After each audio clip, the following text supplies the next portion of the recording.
In today's video, I'm going to be looking at the new FPGA boards and ASIC miners for Kaspa coin. I'll be going over the hash rates and profitability of these boards and looking at how to acquire one. Before we start the video, I want to thank the sponsor of this video, which is cryptopool.online, which is a Kaspa coin mining pool. As you can see, it's already listed on mining pool stats here. So because of these hard times in crypto mining, Cryptopool Online has decided to help miners out from now until the end of January with no pool fees for mining, as you can see here on their homepage. They offer both solo and pool mining for Kaspa coin. As you can see here on the home screen of the website, you can navigate at the top to either solo or pool mining. And when you are here, it gives a quick guide to start mining. First you get a wallet address and then you choose a miner. They offer multiple different miners to use, like BZ Miner, LOL Miner, G Miner and Team Red Miner. Below they have pre-made batch file text for each miner listed here. All you have to do is change the wallet address like so.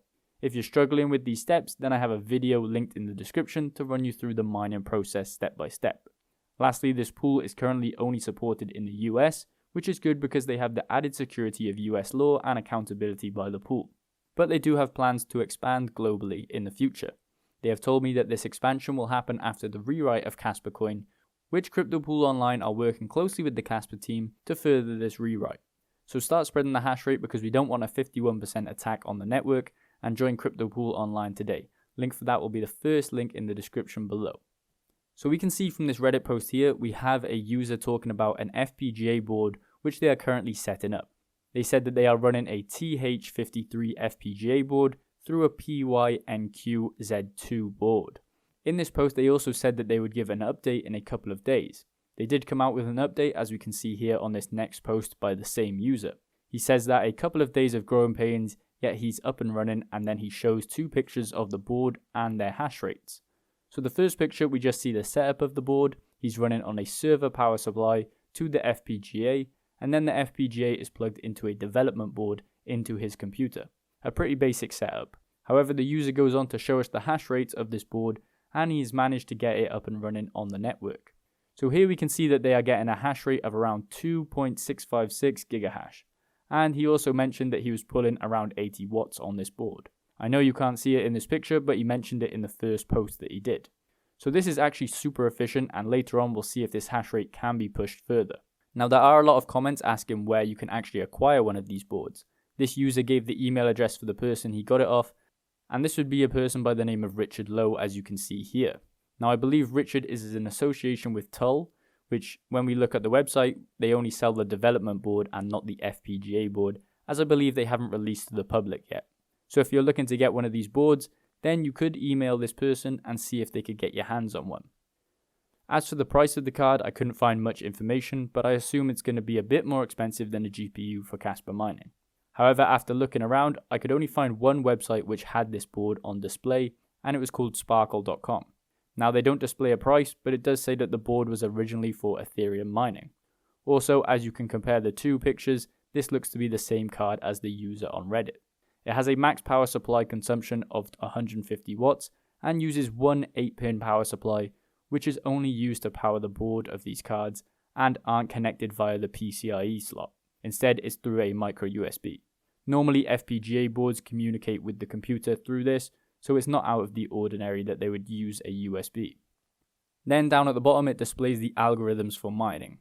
I don't know how old this website is, so they might not have updated it for Kaspa coin. Now I did some looking around and found a video of Richard Lowe's YouTube channel where he displays a bunch of these boards in a rig and kind of has the same setup as the Reddit user. It shows roughly the same hash rates and watts for these FPGAs. Now I actually want to take these into What2Mine and show the profitability of these cards. As we can see here, we have a hash rate of 2.656 gigahash and a power of 80 watts. These are figures from the Reddit user. Then we are at 10 cents per kilowatt hour and we hit calculate, and we can see we are making around $1 per day in profits just from one FPGA board. This is actually super profitable, and I think it could open up more GPU miners to try FPGA mining, as they are turning a decent profit right now. Even if we up the power cost to 20 cents per kilowatt hour, we can see that the profits are still great, especially when you consider how unprofitable GPU mining is right now. The fact that these FPGA boards are so rare, it means that they are super profitable when compared to GPUs. However, if they become readily available, then it will definitely cut the profits down and more hash rate would hit the network and the difficulty would increase. Now, many of you might know that there is a company called Osprey Mining which is currently displaying a Kaspa ASIC miner on their website. As we can see here, it's called the E300 and it says you can get up to 14 gigahash on the Kaspa network. To put that into perspective, you would need around 20 of the 3060 Ti cards to equal this amount of hash rate. So it says here that the E300 miner supported to mine Kaspa, hash rate of up to 14 gigahash. 3 hash boards each box with 1 control board. Then it says that it will support future other mining algorithms, Ergo and RxD. The total power consumption depends on the algorithm and the voltage settings.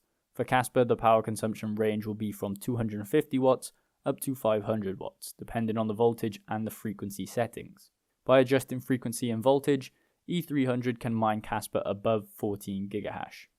Below that, it lists here that the ASIC miner is just 3 FPGA boards that are put into a box and air-cooled.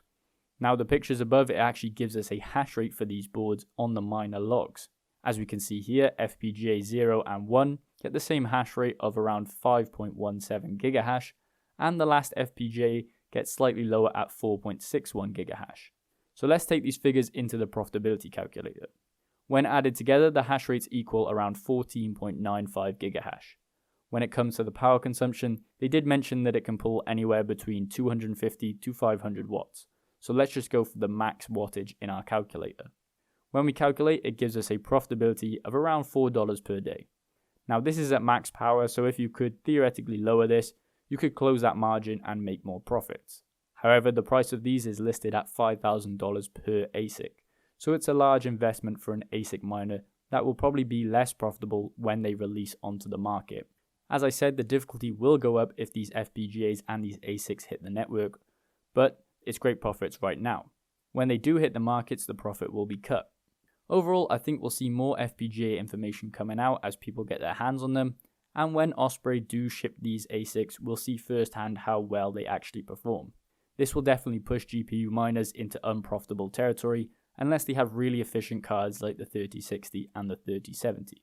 Now, if you guys have any questions about Kaspa Coin or these ASICs and FPGAs, then leave them in the comments below. Don't forget to like the video and subscribe for more content like this.